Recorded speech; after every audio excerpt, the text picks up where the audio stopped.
सो hello मेरे friends, welcome to one more fresh video medico radius. इस video में हम डिस्कस करेंगे what to do in last month of NEET to get selected in a good government medical college. Friends, अगर आपने साल भर मेहनत नहीं की हो बट आपने अगर लास्ट मंथ में मेहनत कर ली तो आपका सिलेक्शन होना ऑलमोस्ट कन्फर्म हो जाता है। तो हमें पता रहना चाहिए कि हमें लास्ट मंथ में क्या करना है।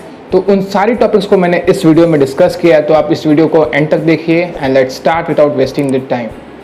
तो फ्रेंड्स, लास्ट मंथ की बात की जाए तो लास्ट मंथ में टेस्ट देना इज़ ऑलमोस्ट नेसेसरी। टेस्ट देने के काफ़ी सारे फ़ायदे होते हैं। इससे आपका सिटिंग हैबिट डेवलप होता है, आपका ब्रेन 3 घंटे एक्टिव रहता है। साथ ही मैं आपको रिकमेंड करूँगा कि आप टेस्ट उस ड्यूरेशन में दें जिस टाइम पर नीट होता है। इससे आपका बायोलॉजिकल क्लॉक भी डेवलप होगा एंड आपका ब्रेन काफ़ी एक्टिव रहेगा during the NEET examination. Test देने से क्या होता है कि आप जो मिस्टेक एग्जामिनेशन हॉल में करने वाले होते हैं वो आप घर पर कर लेते हैं और आप उन मिस्टेक्स को नीट एग्जाम में अवॉइड कर लेते हैं, जिनसे आपका सिलेक्शन होना ऑलमोस्ट कंफर्म हो जाता है। So I recommend you to give test in this last month of NEET preparation. Test की बात की जाए तो आप एटलीस्ट 4 टेस्ट दें पर वीक, 1 टेस्ट, कम से कम 4 टेस्ट तो दें ही। और आपको अगर प्रीवियस ईयर क्वेश्चन को भी टेस्ट के फॉर्म में अटेम्प्ट करना है तो मैं आपको रिकमेंड करूंगा कि आप टेस्ट माई प्रेप ऐप को डाउनलोड करें। ये ऐप फ्री है, इस पर आप टेस्ट को अपीयर कर सकते हैं एक एग्जामिनेशन माहौल में।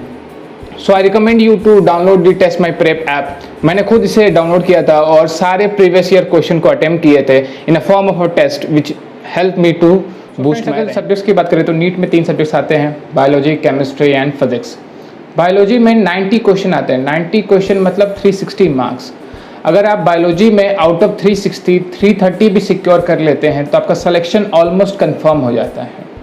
तो इसके लिए हमें करना क्या है कि हमें एनसीईआरटी को लाइन बाय लाइन रीड करना है, एनसीईआरटी को n number of time read करना है, एनसीईआरटी के सारे डायग्राम देखने हैं, एनसीईआरटी के सारे फ्लो चार्ट रिमेंबर करने हैं। साथ ही आपको कोई और स्टडी मटेरियल को अवॉइड करना है, कोई और मॉड्यूल को अवॉइड करना है।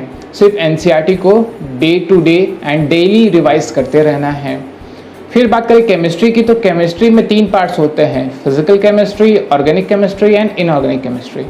फिजिकल केमिस्ट्री में जो क्वेश्चन होते हैं मोस्टली फार्मूला बेस्ड होते हैं। आपने अगर प्रीवियस ईयर क्वेश्चन सॉल्व किए होंगे तो आपने देखा ही होंगे कि जो केमिस्ट्री में फिजिकल केमिस्ट्री के क्वेश्चन होते हैं वो मोस्टली फार्मूला बेस्ड होते हैं। अगर आपको फार्मूला बाय हार्ट याद है तो आप फिजिकल केमिस्ट्री के क्वेश्चन सॉल्व कर लेंगे। फिर बात करें इनऑर्गेनिक केमिस्ट्री की तो इनऑर्गेनिक केमिस्ट्री में आपको एनसीईआरटी केमिस्ट्री की पढ़नी पड़ेगी, क्योंकि इनऑर्गेनिक केमिस्ट्री के जितने भी क्वेश्चन हैं वो एनसीईआरटी से डायरेक्टली आते हैं लाइन बाय लाइन। साथ ही मैंने SPDF ये सारे चैप्टर्स के शॉर्ट नोट्स बनाए थे और वो सारे मेरे टेलीग्राम ग्रुप में हैं, तो आप उसे डाउनलोड कर सकते हैं जिसका लिंक डिस्क्रिप्शन में है।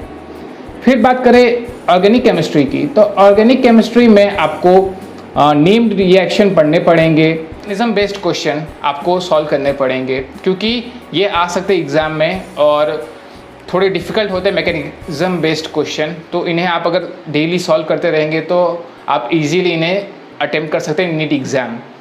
बाद में बात की जाए तो आपको GOC को भी डेली पढ़ते रहना होगा, जनरल ऑर्गेनिक केमिस्ट्री को, क्योंकि इसमें बहुत सारे ट्रेंड्स होते हैं जिन्हें आपको याद करना रहता है। अगर आप इसे डेली देखेंगे तो आप इन्हें याद कर लेंगे।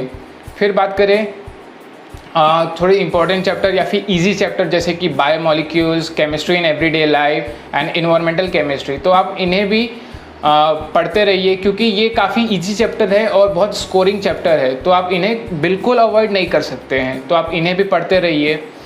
फिर बात करें फिज़िक्स की तो फिज़िकल थोड़ा डिफ़िकल्ट होता है नीट एस्पिरेंट्स के लिए।